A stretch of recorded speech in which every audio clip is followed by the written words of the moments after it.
Randy's not here. I know. Randy. The lowest common denominator. Ladies and gentlemen, if we could get started. I'd like to welcome you to the regularly scheduled meeting of the Board of Directors for Thursday, January 22nd, 2015. We will begin this meeting with a pledge to the flag and ask Director Monk if he would lead us.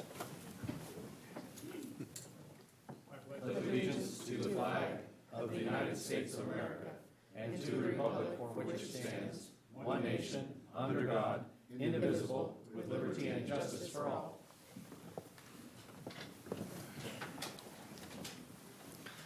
Thank you very much. The open session meeting is videotaped for cablecast on Metro Cable 14, replayed on Saturday, January 24, 2015 at 1 p.m. and Monday, January 26, 2015 at 6 p.m. on Channel 14. It's webcast at sacmetrocable.tv. The open session meetings are also available for viewing on the district's website at www.metrofire.ca.gov. We now have a public opportunity to discuss matters of public interest within the district's jurisdiction, including items on or not on the agenda. Madam Clerk, do I have any speaker forms? Yes, there's one speaker this evening, Mr. Roger Mitchell. Mr. Mitchell, if you'll come up, I believe you kind of know the drill. Thank you very much.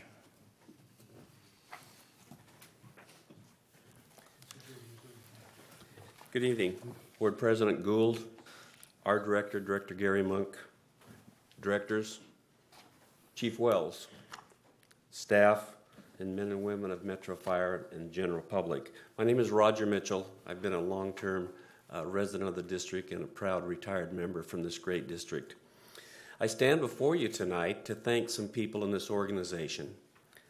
I would tell you that last night at the board meeting for the Rio Linda Alberta Recreation and Park District was attended by Mr. Larry Davis, Mr. Gary Monk, our fire director, and Mr. Jim Newcomer.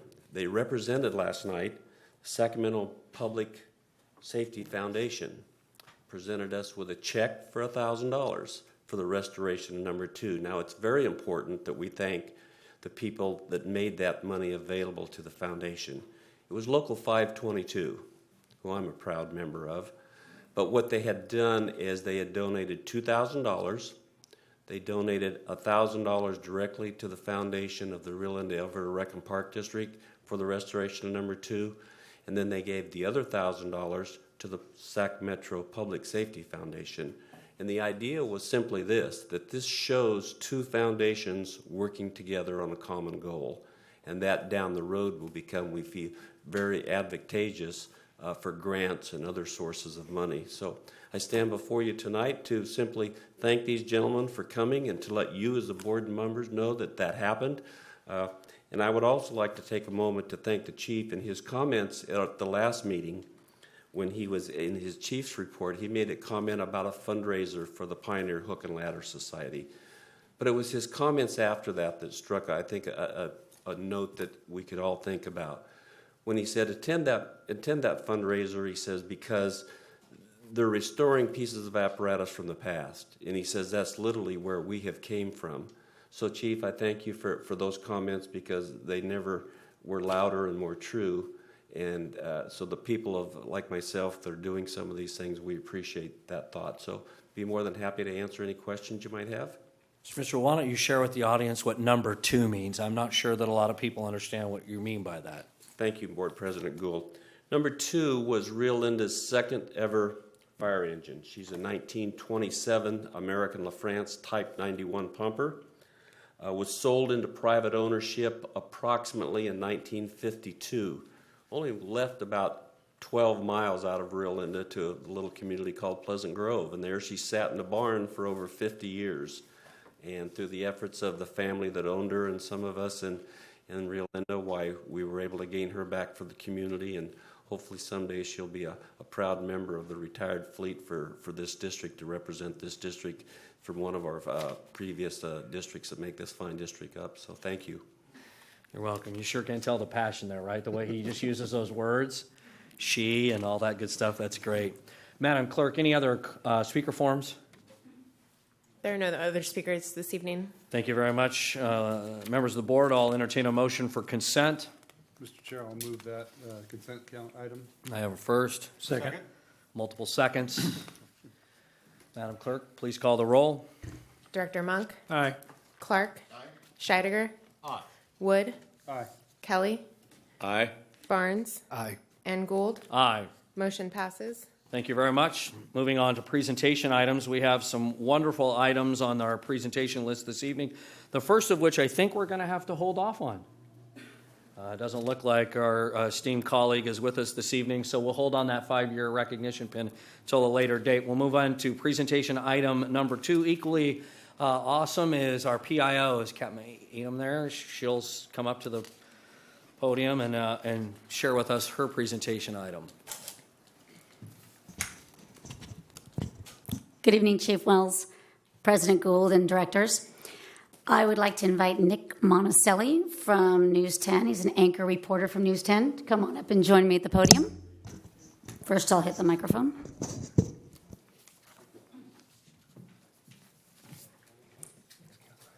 Hello, Nick. Everybody, this is Nick Monticelli. So normally at our annual awards ceremony, we have one award that's given for media excellence. It occurs again at our annual ceremony, but Nick is our recipient this year of this award, and he's moving to Detroit next week? In a couple weeks, so we had to move it up a little bit. But I'd like to introduce Nick to you. The reason Nick was chosen for this award has been through the last 2.5 years of working with Nick and with News 10. He has proved to be an exceptional storyteller and videographer, if that's the right word, photographer, just puts together phenomenal stories. So if I can take a minute to give you a little brief rundown on Nick. A couple of years ago, we had a story. We had a 911 abuser who all of us that work online at Metro know very well. She called thousands of times. We got to change her thermostat, hand her a water bottle. It was an absolute case of someone abusing the system. This woman at one point called News 10 and said that we, Metro Fire, were picking on her. So Nick was the reporter assigned to this wonderful story, and this is the first time I ever met Nick. They called to say, we'd like to do this story. We hear that this is what's happening. Tell us your side of the story. So give Nick all these facts. We give him the numbers of how many times this person called, the actual 911 audio, and as a testament to Nick and to News 10, they completely redirected the story. They made the story then about 911 abusers. So, solid story. Nick goes out to interview her and calls me. If you've ever watched Nick's stories, he doesn't have a tiny little voice. He's kind of got a big booming voice. So he calls with this kind of sad little voice and says, I can't use this video. And I'm like, why not? And he says, well, no matter what the facts are, if I put this person on camera, it's going to come across as big, mean Metro picking on this little old person. And that wasn't the situation. So again, testament to his integrity, redirects the storyline and does 911 abusers in general. Still uses all the facts and information, but makes it in a way that's clearly perceived accurately by the people watching it. So that was my first experience with Nick. Then we've done some amazing stories that again showed his talent as a storyteller and in filming. Our little boy we had last year, a little boy named Mason Johnson, 3-year-old that drowned. That was Nick's story. We had 9-year-old Delaney Cummings, a little girl that learned CPR at Sidewalk CPR after having CPR performed on her. Amazing story. Again, that was Nick. More recently, the story that went to Good Morning America, Meredith Vieira's show, and locally went crazy was about Skylar Berry, another little girl who performed CPR. Again, Nick's story. So great stories, amazing ability. There was no question that Nick was hands down a man full of integrity, somebody we could trust, and also just extremely talented. So before we give him this award, I'd like you guys to see the most recent story that Nick did was on our fire academy. He came out and enjoyed a day of fun with the recruits, the last academy. So we're going to watch that real quick. Theoretically, we're going to watch that. Clotheslines, ladder throws, dummy drags. and more. It's absolutely brutal, and it's exactly what Metro Fire recruits want. In the last 3 years, Metro Fire has received close to 1,900 applications. Only 194 were accepted into the academy, and so far, 150 have graduated. So with numbers that high and acceptance so low, News 10's Nick Monticelli visited the academy trying to figure out what it's like there. I pledge allegiance to the flag. Have you ever wanted something so bad you're willing to dedicate years just for a shot at it? Get through it! Maybe something you've been dreaming of since you were a kid. Meet 8 dreamers 6 weeks away from everything they've ever wanted. Probably since I was 16, just dreaming about the opportunity to be in this fire academy. 25-year-old Keegan List is one of those dreamers, a member of Metro Fire Academy 14-2. That's what we're looking for right here. And this drill is called Chop Chop. You got it! Hold it! You got it! Let's go! Grab the nozzle, let's go!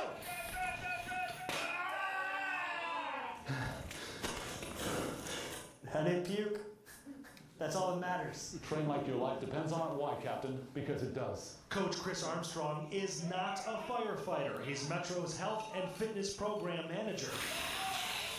It could be 3 in the morning, the tones go off, you have no idea what could happen in the next 5 minutes. Keep pushing! Once you get past a certain point, your legs go numb and you keep going. Let's go, Linda! Recruit Stephen Lavinda is 23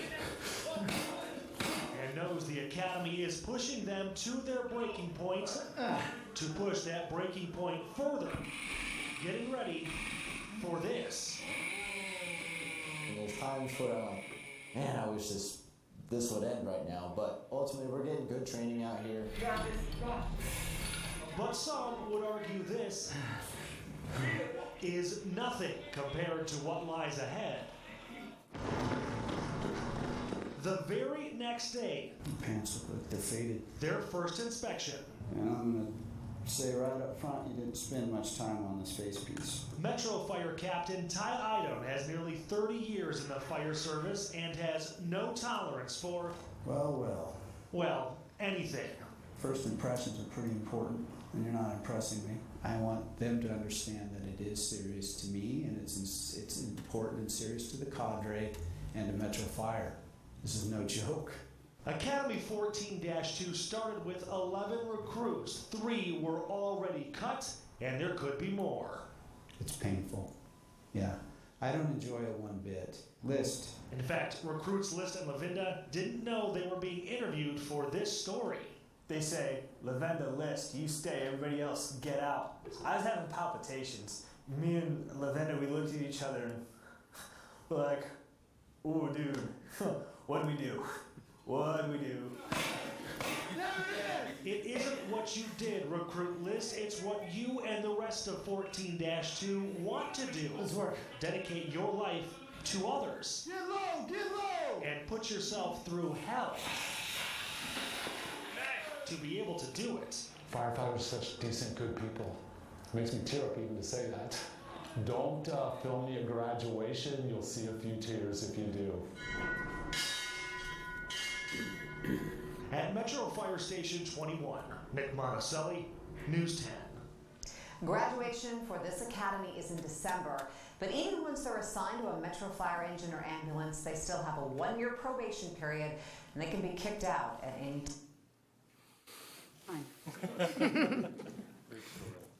So as you can see, Nick is very talented. There's no question he was a worthy recipient of our Media Excellence Award. So it is my honor to present Nick with, for 2014, the Media Excellence Award, presented to him for his unwavering commitment to deliver captivating and genuine stories. So thank you, Nick. It's been an honor to work with you.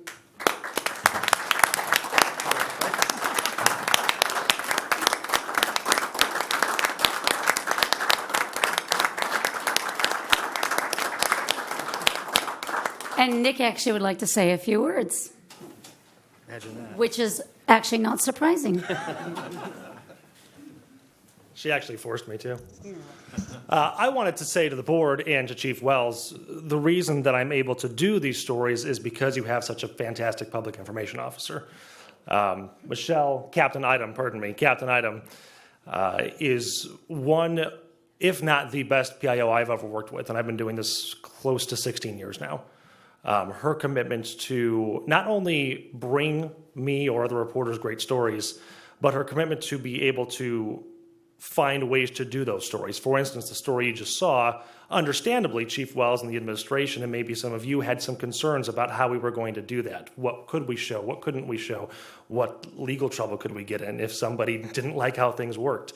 And Michelle didn't back down, and she told the chief and others in the administration, this is going to be good. Trust me, it's going to work out. So I can do the stories that I've done because of her. So when you're having your discussions about what positions or what roles need to remain within Sac Metro, remember how important the PIOs are, not just because of these types of stories, but for the bigger stuff too. When we have those unfortunate incidents, when we do have scenes, large fires, their role to disseminate information and get the stuff to us is unbelievably important and helpful. And maybe if you're interested, we'll let you go and ride along with us to see how important it is to have people like her. So, Michelle, Captain Item, thank you. I'd like to chip in here just for a second. You know, Nick has also been the MC at that graduation, and we are really going to miss your friendship, your professionalism, and most importantly, a face that we believe is going to deliver the truth of the news. And we appreciate that very much and our relationship. We wish you sincere success, which I'm sure we'll be seeing you again in Detroit, and thank you very much. And I swear I did not pay Nick to say any of that. Thank you, directors. Thank you. Nick, did you happen to go through the Media Academy? I did, yes. Did you? I went to the Media Academy and I almost died doing it. So Thank you very much. Appreciate that. We'll move on to presentation item number 3. It's our fiscal 2013-14 annual report. Mr. Campo, see a timeout.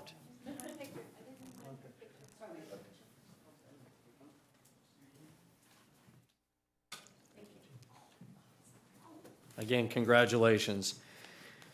Mr. Campo.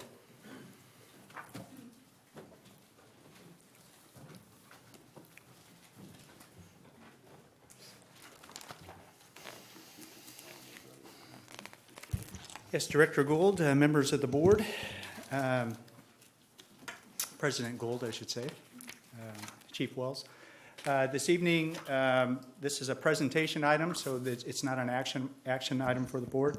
And we'll be presenting the comprehensive annual financial report for the year ended June 30, 2014 for the district. And I'll just mention this is the comprehensive annual financial report. This is the first CAFR, if you will, that the district has produced. In the past, we've just really provided the annual financial statements that were developed pursuant to governmental accounting standards and principles. We also have this evening that a member of our audit firm, Richardson Company, Ingrid Shepline, will be doing the actual presentation and going over some of the financial results for the year ended June 30, 2014. Preparing the CAFR requires much more work on the part of the finance staff. So this is kind of our version of the Finance Academy, if you will. And getting through this was quite an effort, and I got to give recognition to our controller, Ron Impradad, for his hard work. And I'd just like to say it's a good thing that Ron is an exempt employee and not eligible for overtime, because we probably would have blown through our overtime budget quite substantially if we had to pay Ron overtime for all the evenings and weekends he spent working on this CAFR. And why did we spend that time preparing the CAFR? Well, the CAFR is a document that really embodies the spirit of transparency and full disclosure with respect to the financial information of the district. It provides the public and the users of the financial statements with the financial information they need to really assess the financial health of the district. So those that are thinking about buying bonds from the district or making other investments within the district can turn to this information and get a really complete and full picture of the financial health of the district. There's also some additional reports that Ingrid will cover having to do with the auditor's required communication to you, to the board of directors. There's a report on the internal accounting controls of the district. There's what's called a single audit report. It's an audit of the federal grant programs that's required to be submitted to the federal government, and a report on the appropriations limit or the spending limit of the district. We have to do an annual calculation of that amount, and so the auditors take a look at that calculation for the board. So with that, I'd like to turn it over to Ingrid to go through her presentation. And see if we can call this up real quick.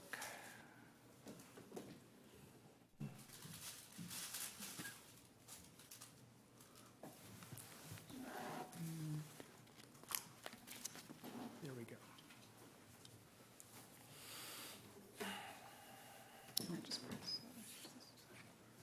Yes.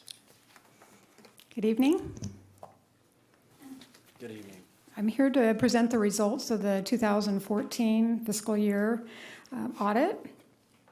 The reports we issued, if I can get this to advance.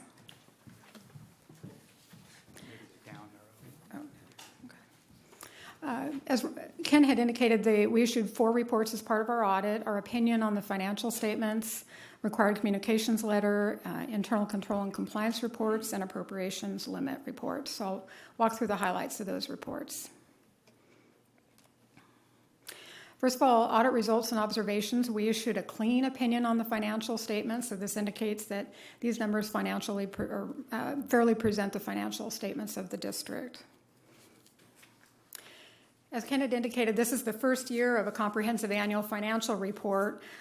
Very thorough document. It includes a lot of statistical information. Embodied within that is the basic financial statements, and that's the portion that we audited that I'll highlight today. Another audit observation is that we had no internal control issues or weaknesses. The internal controls are good. As far as adjustments, we did have 12 adjustments to the accounting records as a result of our audit, but they're primarily because not all the closing entries were completed prior to the start of the audit, mainly because of staff commitments with the accounting system conversion that happened this past fiscal year. We were scheduled to do the audit, and they weren't quite ready. We had no adjustments that we did not, or audit differences that we did not adjust for. So overall, we believe that the accounting records are clean, and the adjustments are really minimal considering the volume of activity that the district has.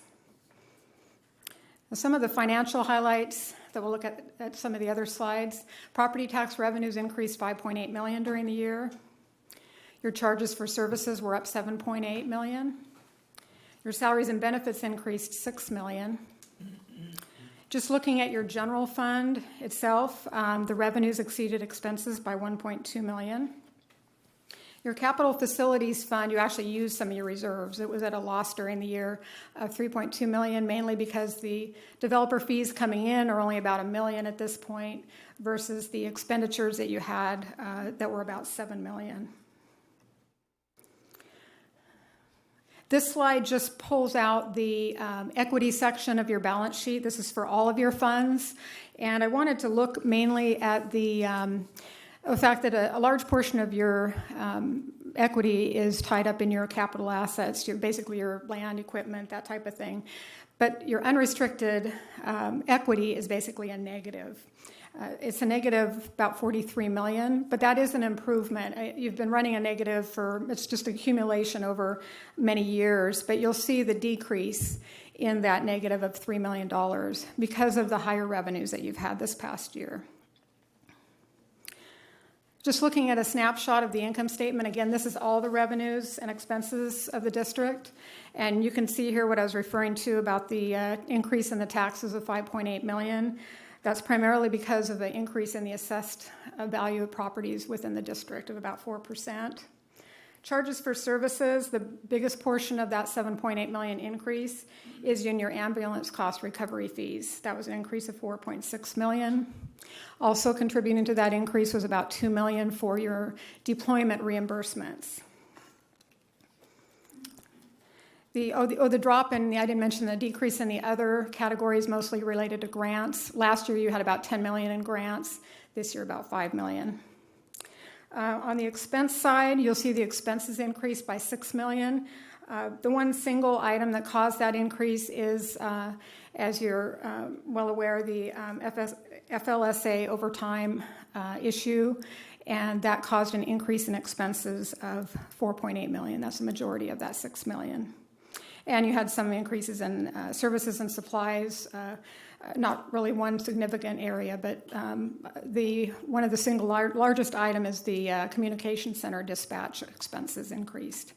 So if you look at the bottom line for 2014, you actually had a loss of $682,000. However, as part of the budget process, of course, you weren't anticipating that FLSA overtime issue. Had that not been an issue, you could add another $4.8 million to that bottom line, so you would have been in a positive position. Last year, 2013, you were in a positive $2.5 million position. Long-term liabilities, these long-term liabilities are what contribute to the fact that you have negative equity, where your liabilities are exceeding your assets. So this is a list of the liabilities that the district has. The biggest liability is, of course, the pension bonds, $67 million. Your OPEB, which is your retiree health care benefits liabilities, at $52 million. There was a slight increase there because your actual cost versus what you paid. You actually paid in $5 million to fund that liability, so the increase is just a slight difference between the cost versus what you paid in. Workers' comp liability is at $24 million. Compensated absences, that would be accrued vacation and other paid time off, is at $15 million. There's a decrease there. Apparently the usage was more than what was accrued during the year.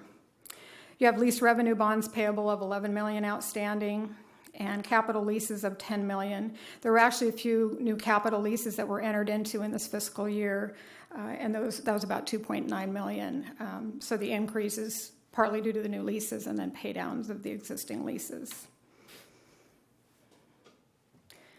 Addressing our internal control report, as I mentioned earlier in the highlights, we had no weaknesses in internal controls. As part of our audit, we do evaluate that, and we have had findings in the past, but the district the last couple of years has made great strides in improving the controls and practices within the district. So all of the comments that we had in prior reports have been addressed, and no new significant issues were noted. So overall, we believe the district has a good system of internal controls. Federal grant compliance is part of our audit. We looked at the expenditure. There's a $5.9 million of federal expenditures during this fiscal year. We look at whether the district complied with the applicable federal requirements and determined that the district is in compliance with the federal requirements. Last slide, new pronouncements. I've mentioned this the last couple of years because there's been this accounting pronouncement came up a few years ago, back in 2012, and it is going to have a significant impact on the district, especially this coming fiscal year that we're in now. It's going to require the recording of a liability for your unfunded pension obligation. And as we saw, you already had with your existing liabilities, even without this, you were at a negative or a deficit of $40 million. This pronouncement is going to make that situation worse, unfortunately. Just looking at the actuarial calculations that are available at this point in time, which would be as of June 30, 2013, that unfunded liability is $288 million.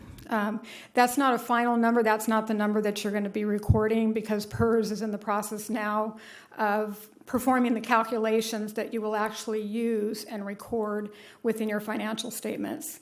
That information will not be available till April, unfortunately, just a couple of months before the end of your fiscal year. So it's hard to say at this point whether this number is high or low, but I still want to keep that on the forefront of everybody's mind, that it's a large number and it will have a significant impact on the district.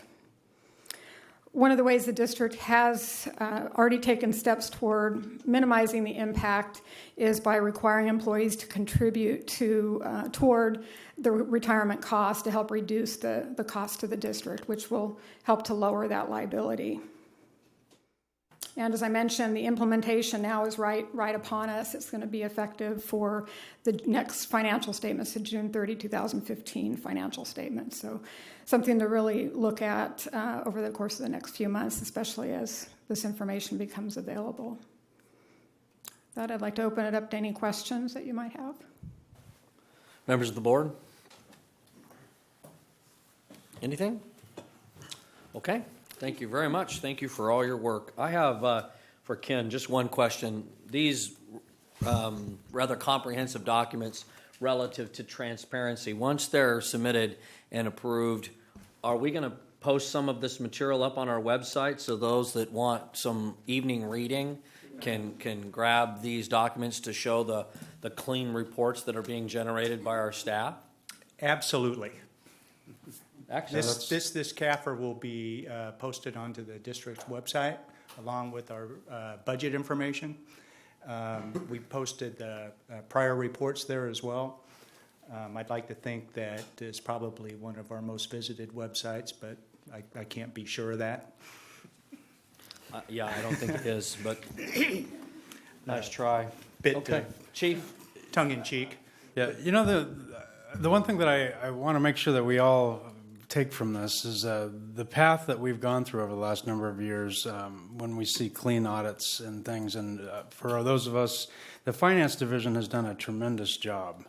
They have literally reorganized, and the fact that in 15 years of Metro Fire's existence, this is the first year of a CAFR, which is not required, by the way. It's just a best practices, which falls right in line with what we're doing. Right. You know, it's not good enough. We want to be going above and beyond.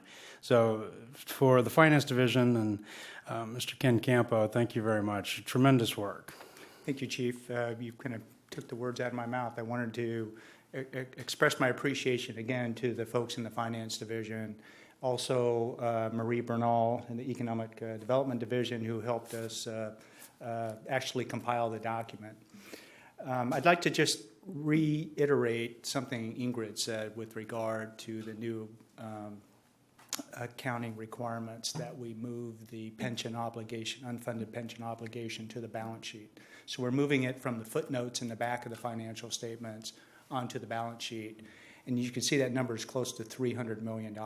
It's huge. It's going to completely bury the balance sheet in debt. On the heels of that, and let me just add to that, it's a large number. That's our mortgage that we're amortizing over the next 30 years or whatever the period that CalPERS has now. That period varies, so I'm not sure exactly what it is. But that's built into the rates. That amortization annual payment is built into our rates, so we're making that annual payment every year. So we are making progress toward lowering that number. Unfortunately, the next item to hit the balance sheet is going to be the unfunded OPEB liability, which will likely come in, I don't know, Ingrid, 2018 or so? Yeah, 2017, 2018. It's going to be another large number of several $100 million that's going to move to the balance sheet.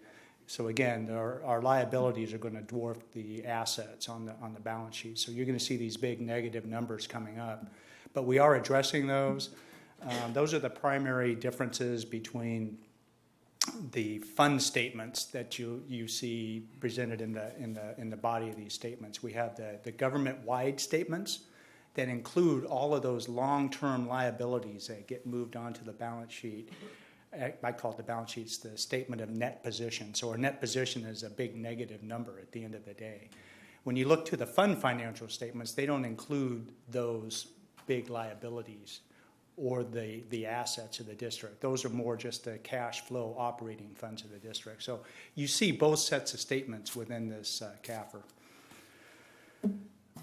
I just wanted to make that point because so it won't be a total shock the next time we're up here and you're looking at these financial statements. So with that, I'd be pleased to take any questions. Dr. Shutter. Mr. Chairman, I'd just like to make a couple of comments, make sure the public understands. A couple of years ago when I was on the Finance Committee, getting back to Ingrid's point, on the internal controls, I think there were 16 or 17 areas of deficiency in this department. All of those have been corrected, and I just think that's huge for this department. It's a huge badge of pride, and I think it's important that the public understands the progress that we've made in that area.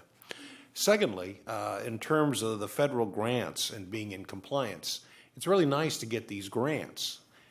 It's really unnice to not be in compliance and have to make restitution, and that happens. So I don't think it's something that is just lackadaisical or magical. It's something that is a result of hard work on behalf of Metro staff, and I'd like to thank Metro staff and make sure the public is aware of the fine work that our people are doing. Thank you. Thank you.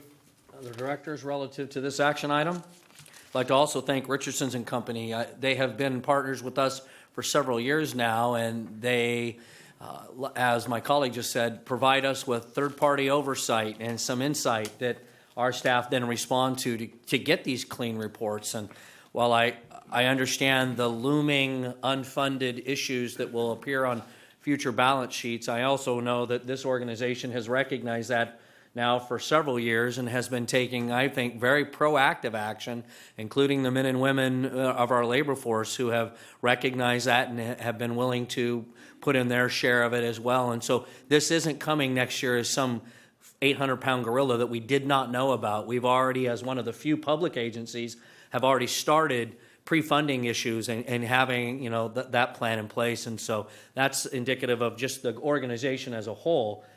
Things don't typically catch us by surprise, and so I appreciate your hard work and thank you for these reports this evening. Thank you very much. Any other questions? We'll move on to action items this evening. We'll start our action items. Item number 1 is the Capital Fire Facilities Ordinance. This is the second reading, so I will open up a public hearing relative to this action item, and we will begin that public hearing with staff's presentation and recommendations on the Capital Fire Facilities Fee Ordinance and recommendations. I'd like the public to be reminded that we had this item on our agenda 2 weeks ago when we held our first hearing. We closed that hearing without action. Tonight will be somewhat different. It is the second hearing. We'll review this ordinance, and then we will close the public hearing and take action by the board. And so tonight will be an action item. So, Mr. Campo, it has your name again on these 2 action items tonight. So I'll turn the time over to you. Thank you, President Gould, members of the board.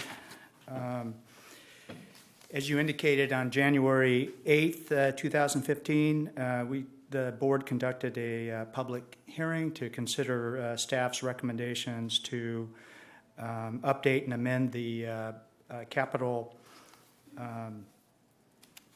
Fire Facilities fee schedule, including changing the single-family and multifamily residential fees from a per square foot charge to a per unit charge, expanding the number of non-residential land use categories, providing for an annual adjustment based on the change in the engineering news record index, and providing a fee credit for redevelopment or rehabilitation of existing non-residential or commercial structures.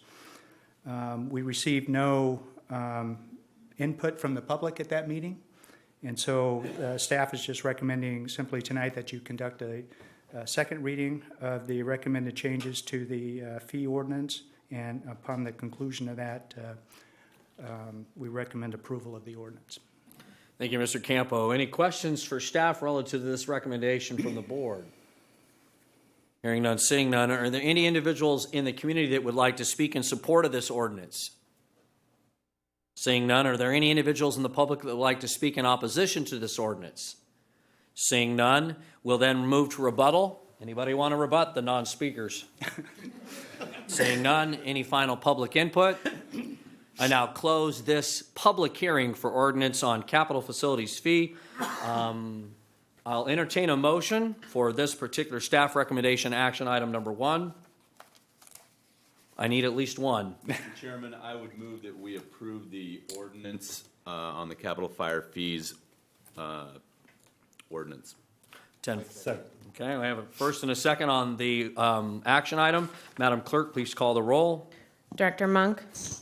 Aye. Clark. Aye. Scheidegger. Aye. Wood. Aye. Kelly. Aye. Barnes. Aye. And Gould. Aye. Motion passes. Thank you very much. Ladies and gentlemen, action item number 2 is the fire inspection program and fee ordinance. Like the first action item of this evening, we held a public hearing, and we closed that hearing, and we did have some public input relative to that particular ordinance. There was some discussion on the board. Staff then took that ordinance back, and before you this evening, we have the ordinance again with some of those changes reflected.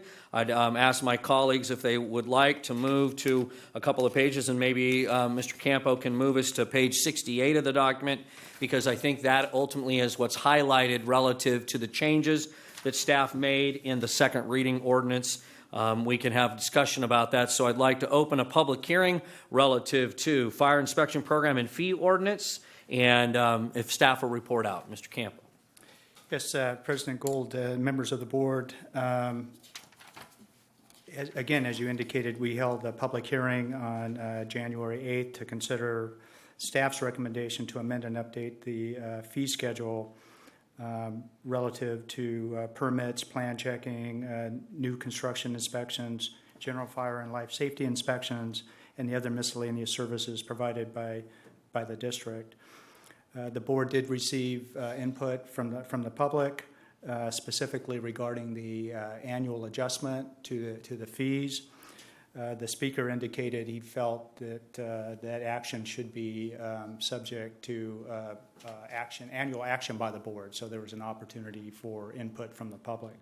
So basically, following up on that recommendation, we amended the language in the ordinance. Again, on page 68, it's highlighted in yellow in your packet, that the annual adjustment would be presented to the board for approval at a regularly scheduled meeting prior to enactment of the increase. That's the change that we're proposing. Okay, thank you very much. Members of the board, questions for staff relative to this action item? Okay, thank you very much. We'll now have individuals speaking in support of the ordinance. Seeing none, we don't need to question those individuals. We'll now have individuals speaking in opposition to this ordinance.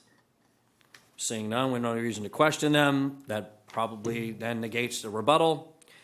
Any other public input relative to this action item this evening? Seeing none, I close the public hearing relative to action item number 2. We'll now move to a motion from the directors. Mr. Chair, I'll move that we adopt the ordinance of the fire district amending its fee schedule for permits, plan checking, new construction, etc. All right, I have a first and a second on the adopting staff's recommendation for fire inspection program and fee ordinance. Any other questions from members of the board? Madam Clerk, please call the roll. Director Monk. Aye. Clark. Aye. Scheidegger. Aye. Wood. Aye. Kelly. Aye. Barnes. Aye. And Gould. Aye. Motion passes. Thank you very much. Thank you, Mr. Campo. Thank you for making those changes. And thank you to the member of the public that came in our first hearing and shared with us those ideas. I thought they were wise and they were needed, and I'm glad to see that staff incorporated those into the ordinance so that annually we can come back and look at what's acceptable to make any adoption. So I appreciate that. We'll now move on to reports. President's report. I'd just like to thank Captain Item and her staff for all the wonderful work they do. It was nice to see that award go out this evening to a gentleman that has done a nice job of fairly reporting the actions of this department. And I know it's based on your hard work, and despite all of the I didn't pay him, he didn't pay me, it's nice to see those, and well deserved. And I hope that as he lands in Detroit, one, he has a job. and a house. And two, that he remembers the experiences he's had here, because clearly we have, men and women in Detroit that do very similar actions, and I hope that he takes the positive that he's learned here and does the same there. So congratulations to all of you for that fine effort. We'll now move to the fire chief's report. Yes, good evening, directors. Basically, we've been out doing a lot of stakeholder meetings at a lot of different levels of both county and city government, and at the local level. We've met with JPA on a couple different occasions since our last meeting, including Director Grijalva. I've been involved in several committee meetings as part of the Public Safety Policy Committee for the League of Cities. Interesting items just to speak of body-worn cameras, military surplus items, and Bakken oil shipments, just to name a few that are being worked on by that committee. I had a meeting today at the Joint Operational Area Council. Chief Holbrook actually chairs that committee, and good work happening regionally there. I would like to draw some special attention to the 41st Guns and Hoses game that is going to be going on this Saturday, and there might be a little bit of split allegiance on the board on that, I'm not sure. Well, with one. They're better Yes. now. Just with one, and he's learning. Yes. And I actually had the opportunity to attend the crab feed for that a while back. Very well represented a lot of law enforcement, but a great opportunity, a fundraiser, and I saw some tremendous generosity from a lot of the members of the community to support that cause. So that was great. I continue to go out and meet at different levels of communication, to include a lunch today at Station 61, a tremendous opportunity to sit and speak with just a couple of crews together. And also I was invited to dinner the other night at Station 109 on the B shift, kind of an old home of mine there. And actually sometimes you're not always welcome back, but I was with open arms, and I can tell you, good dialogue. Just really appreciate the men and women out there and having some frank discussion on some important issues. Let's see, the academy started for the single role 15-1, and that started with 16 recruits, 11 paramedics, 5 EMTs, and looking forward to successful work with that through the training division. We have stakeholder meetings coming up with the city manager from Rancho Cordova, Mr. Nakamura, and also a meeting. We've had a lot of change in leadership in the region, to include the Nevada Yuba Placer Ranger Unit Chief for CAL FIRE. He's up in the Auburn area out of Bowman.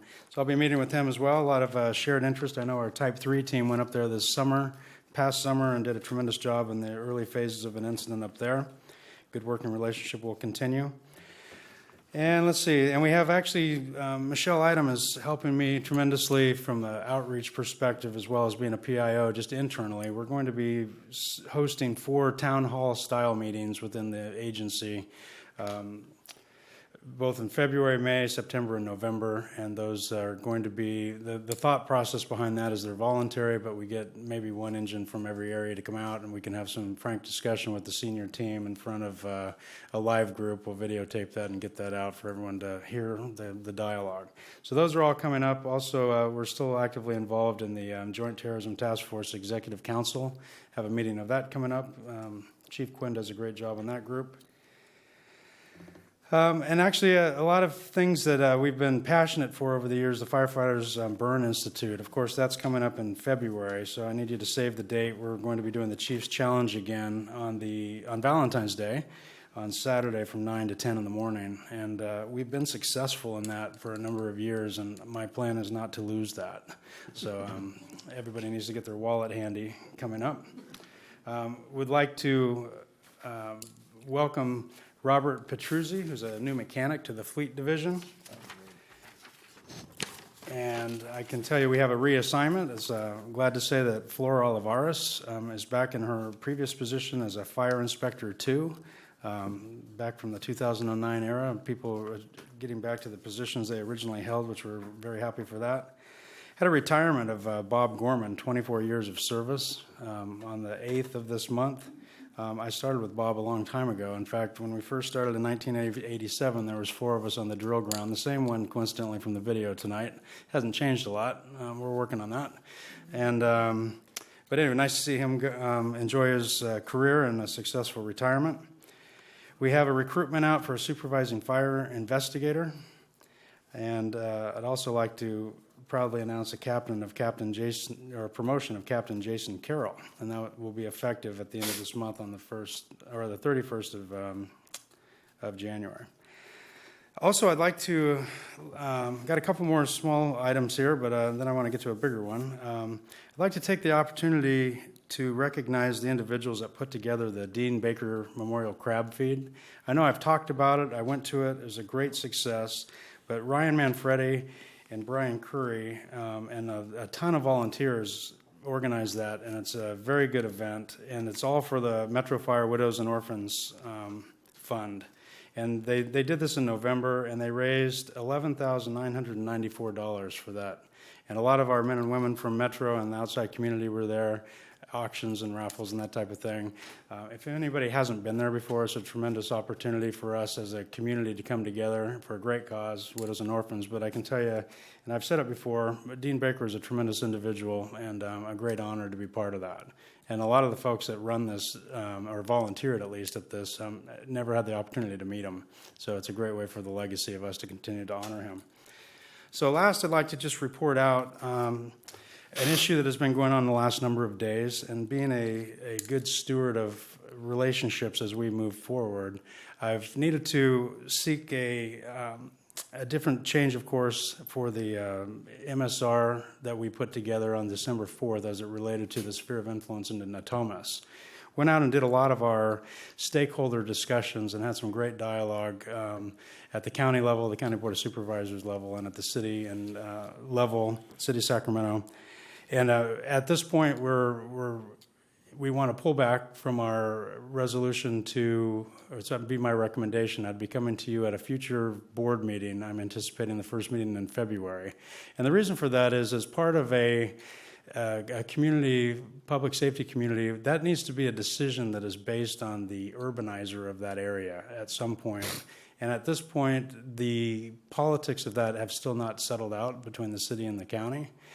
We still believe that if the interest of the county is to urbanize that area, then certainly we're still interested in being in that area. Right now, we think it's just prudent to step back and make sure that we're being a good partner with everybody planning that development. I think we got a little out in front of, with a lot of different things changing this summer as far as moratoriums being lifted and that type of thing. So I'll be coming to you in the next board meeting because we'll need to formally redo a resolution.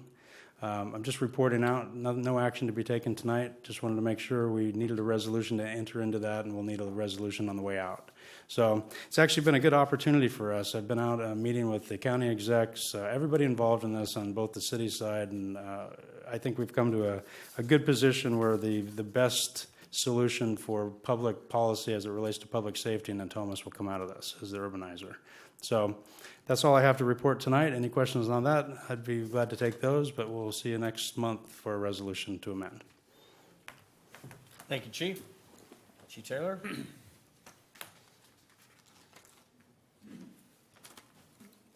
Good evening, President Gould, Board of Directors, Chief Wells, staff. Darren Taylor, Deputy Chief Operations, here tonight to give you your operations report. Since our last board meeting, we've had 3,843 total calls. We've responded and have had 14 working structure fires. Still, even though we're in quote-unquote winter, as we all still know it's dry, we have had 4 vegetation fires.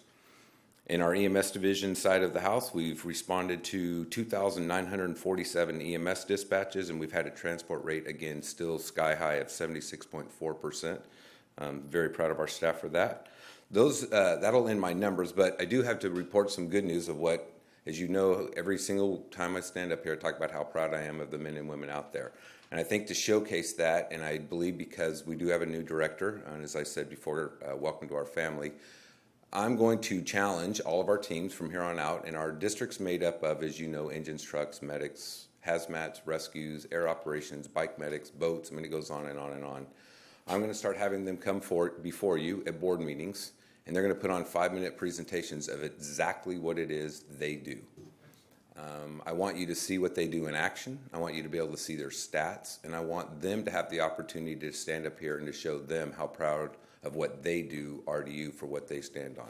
So throughout the year of 2015, you'll start seeing the functions come through here. It might start a little slow because we're going to try to figure out how it's going to look and feel, but by the end of the year, I want you guys to be able to stand up and think of your organization, as we've all heard the word many times. For that last end of year report, when I report out of 88,000 calls, this is a vanguard organization. So with that is my report, unless you have any questions. Chief Taylor, I just have one comment. 100 years ago when we started this organization, we used to, as a board, on occasion travel outside of these chambers to hold our meetings. When there becomes an opportunity that you have one of those units reporting to this group, and it just simply doesn't make sense to have not a bunch of people and equipment, I'd like to see potentially this group meet where they're at and have a board meeting focused on that, and us be there in the streets with them versus trying to do some dog and pony show out in the parking lot, which doesn't really give us the flavor of what's going on. And however that has to happen, I'd like to see us do that. I think on occasion it's good for us to get out of these chambers and get out there and see the men and women in their environment. They're going to be very nervous here. And that's not appropriate. We need to go out there so they're in their environment and they can be less nervous about what they're doing and showcase what they are about. So Streets or rivers. whatever. So anyway, I'd just like to see that be part of your I will dialogue. arrange somehow or another. We'll hold a board member or a board meeting on the American River with our boat team floating down the river. And we'll See, end up I think you're catching the confluence. vision I had. Okay. Thank you, Chief Thank you. Taylor. Appreciate it. I'm looking forward to the meeting in the helicopter. Yeah, the meeting in the helicopter. All right. I'm assuming, General Counsel, you'll wait till after closed session? Yes. Thank you very much. Local 522 firefighters, Local 522, report, sir. Thank you very much for being here this evening. Good evening. Good evening, President Gould, Chief Wells, and staff. I don't have a lot to report out on other than we've been working on the 85% language. I think we've kind of sent a document over the district today. I hope that you guys had a chance to take a look at it. Looking forward to meeting with you guys on that. We've also got our negotiating team together, and we're ready to start meeting with the district to start working on our next contract. And that's really all I have tonight. So if you have any questions, I'll take questions. Any questions? Thank you, sir. Thank you for that update. Appreciate it. We'll move on to committee and delegate reports. I'm pleased to announce that I will not be giving the executive committee report. My colleague, Director Scheidegger, the new chair of that policy committee, will be doing. Actually, that would be policy. Yeah, that's right. So no announcement from the executive committee. We'll go to ComChen or JPA. Chief Holbrook. Sir, I have no report. Our next meeting is Tuesday, January 27th in these chambers at 9 a.m. Thank you very much. California Fire and Rescue Training, JPA, Director Kelly. JPA meets on the 19th later this month, Tech Center Drive, and 4 p.m. Thank you very much. I don't believe we have a report from the Finance Committee. So now my comments about the Policy Committee. Director Scheidegger. Thank you, Mr. Chairman. The Policy Committee did meet tonight, and the first order of business was to elect a chair, hello, and a vice chair, Director Barnes. And we also approved and moved to the full board some areas concerning the FMLA, some changes, and the military leave of absence policy of the department. We are advised by the Deputy Chief of Administration, Chief Holbrook, that we will have some substantial agenda items coming up. So we'll be meeting the second Thursday of February, which will be our next meeting. Thank you very much. Thank you, Mr. Chair, on that committee. We appreciate that. We'll start with board members' questions and comments. We'll start with Director Barnes. I just wanted to echo what Chief Wells said about the football game this weekend. It is a charity event. It's been going on now for 41 years. I believe this is the 14th year, if I'm correct, 12th, 14th year. Fire's been a part of it. Donated over $1 million to local charities, which is a great tribute to the cause of the game to continue the tradition. There are, the big thing that I failed to mention last meeting is there's a kids safety fair prior to the game, so please bring your children out for that. Another comment I had is regarding the compliance reports. Chief Wells, you and your staff, an amazing job. To have that many programs, that many grants, to come out with a clean report, I'm telling you right now, that's a huge feat, and it speaks volumes of you and your team, so congratulations. Thank you, Director Barnes. Director Kelly. I, too, would like to give credit where credit is due and make sure that that everybody understands the appreciation I have for the work that everybody in this district does. Certainly, these reports we saw this evening are indicative of that high-performing team that I speak of all the time. And it is something that it didn't happen overnight, but in the last several years, we have come strides in putting our financial house in order. And it's nice to see, and certainly I'm sure it will continue and improve ever more. I would like to thank Mr. Monticello. Nick, right? Nick. You know, the fire family, we couldn't buy a friend like that if we had the money, right? And I certainly would hope that when he arrives in Detroit, if he is looking for any friends, certainly labor should let their friends in Detroit know that he's coming, and perhaps they can in turn develop a friendship, and maybe the fire family in Detroit may be able to benefit from somebody's clear view and honest opinion like he has. And Michelle Edom, or Captain Edom, excuse me, thank you very much for the work you do in the PIO's position. Yeah, go Fire Dogs, right? Yes. It's Fire Dogs? Are they the dogs? They're the dogs? Dogs versus What hogs. are the law enforcement officers? No, I don't need to ask. We'll move on to Director Wood. Sound like a broken record, but again, Chief, your staff, and Ken, your staff, Ron, and those in your offices, phenomenal job. Director Scheidegger took the comments I was going to make, because 2 years ago when I first started here, one of the first meetings I was sat in on was a meeting talking about the 16 different items that needed to get cleaned up, and to get those done in 2 years is an amazing feat. And Larry Davis also deserves recognition and his staff for making sure that our grant funding is 100% complete, because, again, Director Scheidegger stole my comment, but I echo what he said. It's a phenomenal task. So congratulations to all of you. Thank you. Thank you, Director Wood. Director Monk. I'd like to start off by saying welcome to Academy 16-1 and good luck. It's a great career. You're just beginning. I'd like to be here at the end when you finish your careers and see how you fared. It'll be exciting. Welcome to the new mechanic added. We've needed an additional mechanic at the fleet for a while, and I'm sure he won't have a lack of work to be done over there with our fleet size. Bob Gorman in his retirement, worked with Bob many years, and he made it. He made it through to retirement, which is one of our goals when we're here. Jason Cornell, Captain, congratulations. That takes a long and a dedicated effort to strive and study and prepare yourself for those positions. And let's see, again, for Nick Monticelli, a suggestion might be, Captain Item, maybe we want to send video clips to labor on how good this guy is, so he can help them out. Just a little advertising thing. And then, again, thank you for Ingrid Shepline with Richardson and Company on the fine work that they've done.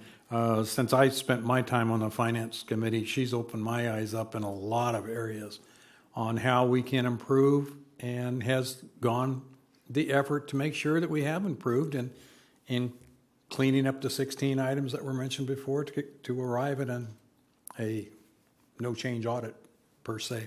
So thank you to everybody for their hard work, and thank you to the guys out there. Keep up the good work.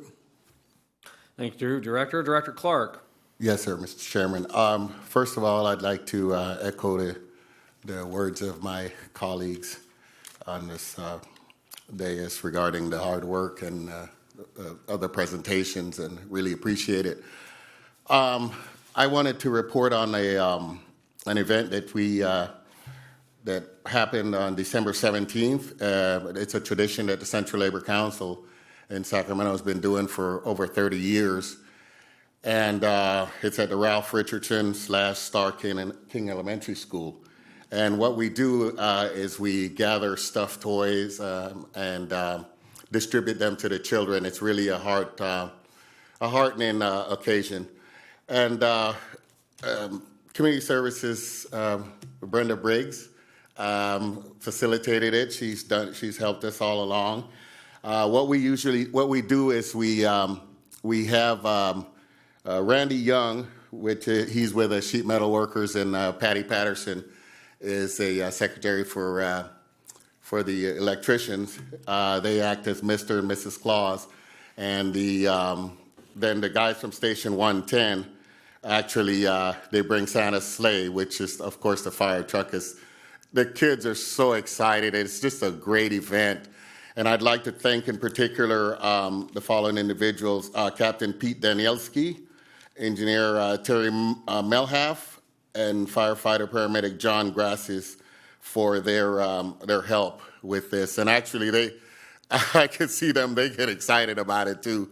You go out of there with a smile, and also you go out of there sometimes in tears because these kids are challenged, and we realize how fortunate we all are to have made it, this far in life, and these children are just starting out in life, and they're already physically and sometimes mentally challenged. So I want to express my appreciation to Brenda and the crew and the guys from Station 110 for that event.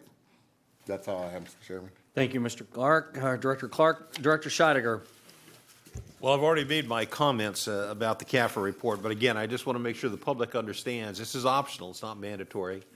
It reflects a lot of work, and in terms of the public, it's a wonderful outreach in terms of offering transparency to how we do our business. Secondly, just quickly, I want to, we've already talked about Nick Monticelli's award tonight and Captain Item's work in that regard. I again want to thank her for those director cuts and the fine work that she does in putting our foot forward to the public. Thank you, Captain. That's it. Thank you, Director Scheidegger. Ditto. You're now complete hearing from the board members. We'll now go into closed session, and I plead all of you go home, spend quality time with your family. Please do not be here when we back out.